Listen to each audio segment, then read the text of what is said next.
Hi, welcome to PCMag Live. I'm Sascha Segan, and I'm here with Will Greenwald at the PCMag Labs in New York City. We're here to tell you about the top tech news stories of the day, show you one cool thing in our labs, and answer some of your reader questions. So let's get into it. First thing, over the weekend, Tesla completed a 76-hour cross-country road trip in some Tesla electric cars.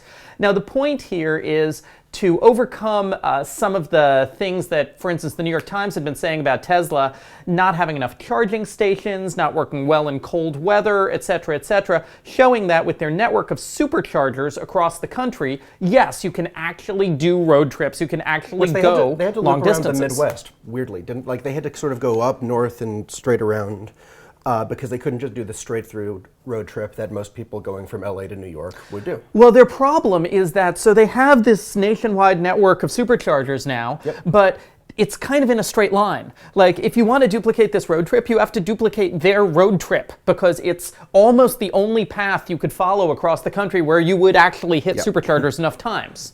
So, I mean, so much about Tesla right now is just this battle of PR. You know, they do these PR stunts to prove that they're viable, and then someone else, you know, talks about how they're too expensive or don't have enough charging stations. There's going to be this theme, I think, across today's show of technologies that are cool but really early, and I think Tesla is still it. Yeah. So, our second story, the Pebble App Store is launching today on iOS. Android is coming soon. This brings the Pebble, which is our editor's choice smartwatch, to a new technological level because it lets it run functional apps that don't require companion apps running on a smartphone. They're in categories like remote controls, games, notifications, watch faces, and fitness. And it works with the existing Pebble app on your iOS or Android phone. Do you have a smartwatch? Have you used smartwatches at all? Actually, I am a Pebble owner, and it has been uncharged. And if you know anything about e-ink, that means it's not been used for a very long time. But yes, the problem is, until this firmware came out, the apps were very limited. You could only get certain watch faces. It was basically like programming something in BASIC, the simplest things you could control with 3 or 4 buttons. I had like a dice roller on there, a timer, but that was pretty much it. There's an Asteroids game now. Yeah, but who wants to play that on a watch? If it's not made by Tiger Electronics. So what would cause you to put your Pebble back on? Trying out these new apps, possibly, or getting a new Pebble with a touchscreen or more buttons. Yeah, I don't think that's going to happen anytime soon. Yeah. The new Pebble Steel is out for $249, but they are keeping it simple right now. Yes. Not really going for the touchscreen. This is not a Galaxy Gear. It's not. They're really worried about battery life, I think. Which works well for the Pebble because even though it is a very limited device, it's also one of the best functioning ones because there is less that can go wrong compared to the Gear, the Sony smartwatch, any other like major smartwatch. Because they try to put a whole Android device into your wrist, which makes it bulky and often right, and the Pebble is just a screen for things happening on your smartphone. Yep. Now, our next story today really shows how I came in a little late today because of the snow, and I wasn't in our setup meeting. I wasn't either, don't blame me. So our producer, Chris, stuck this one on. ABC greenlights a pilot called Selfie from the writer of Suburgatory, a awful show that no one watches, which will surely be canceled soon. It is a comedy inspired by My Fair Lady, which tells the story of a self-obsessed 20-something woman who, buzzword, viral video, Facebook, social media, followers, Twitter, social marketing expert. Oh my God, I mean, 3 episodes and canceled, right? I have a list of ABC shows in the last 30 years that have been canceled in less than a season. Work It, That's Life, Buddies, Emily's Reasons Why Not, Dot Comedy, Cavemen, and the longest running show on this list, Cop Rock. Now, can you tell me what Fish Police is, please? That's a shout out to our coworker Max Eddy because this was a CBS show that was canceled in 3 episodes. And it says 3 episodes didn't air, but I remember seeing one actually air.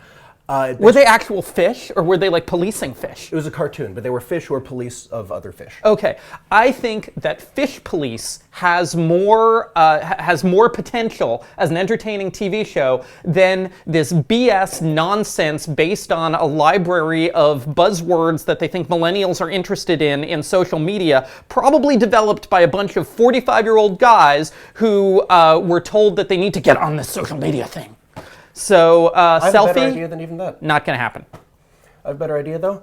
Use Vine, infomercial format. Have commercials all through the show, 6-second bursts of content. I just social monetized your internet. Okay, let's go on to the reader question. Yes, we will. Okay, Talbot asked via the comments section of PCMag, is there a low-cost 3D printer you could recommend for someone who has big ideas but doesn't know where to start? And the answer is no. We were talking about Tesla earlier as technologies that are very early. 3D printing is very, very early. And while there are some $1,000 level 3D printers coming out from XYZ and Solidoodle, and there's a $500 MakerBot printer that we saw demoed at CES. The Replicator Mini. Yes, okay, that's the one. The big problem is that these are all right now very complicated to use. Yes. And they don't really make anything useful. And the ones that are currently available are still $1,600 to $2,000 easy. I mean, you're not going to see the $1,000 ones that are that reliable at least till next year. Or yeah, later so this year. we would say if you're interested in 3D printing, but you're not a hacker, you're not in the hacker spirit of hacking at things, then wait a year or two. It's going to be at least another year before this becomes anywhere near a consumer space. Yeah, this is still very much makers and enthusiasts. Okay.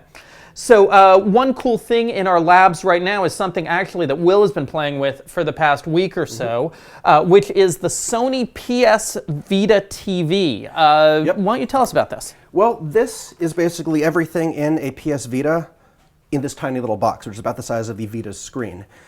It's basically a micro console, like an Ouya or any other $100 device that you hook up to your TV and can use to play games and stream media. Unfortunately, this is only available in Japan unless you import it. So, while this is a very cool device, and even imported, about $170 total, so pretty good for imported tech. Where do you get it? What importer do you get from? We went to this place near in Midtown called Video Games New York and bought it from there. You can get them online. You can find eBay auctions and stuff, but you're going to spend way more than the approximate $100 list price. And how do you get the games if you're in the U.S.? You don't unless you have a Japanese credit card or Japanese points cards and make a Japanese PSN account, because otherwise you cannot access any of your games from the North American PS Store. So you can use some certain cards. So is this going to come out in the U.S. eventually? We don't know yet. Sony has not said anything about a U.S. availability, but I wouldn't be surprised if we heard something maybe around E3. Do you think it would be a cool thing? Do you think people would want it? Oh, definitely. $100, even $150, way less than than any other current gen system. A lot of good games, not just on Vita, but PlayStation 1 classics, PlayStation Portable games, a lot of stuff on PSN if they launch the North American store on it. It would definitely be worth a second look, possibly full review if it comes out in the US. Okay, great. Well, that's the PS Vita TV. We'll have more coverage of that on PCMag.com, and we're really looking forward to Sony making a US model of it. We think it'll do well here. That's it for PCMag Live today. We will be back tomorrow with more tech news, more cool gadgets, and more reader questions. And we'll see you then. Yep.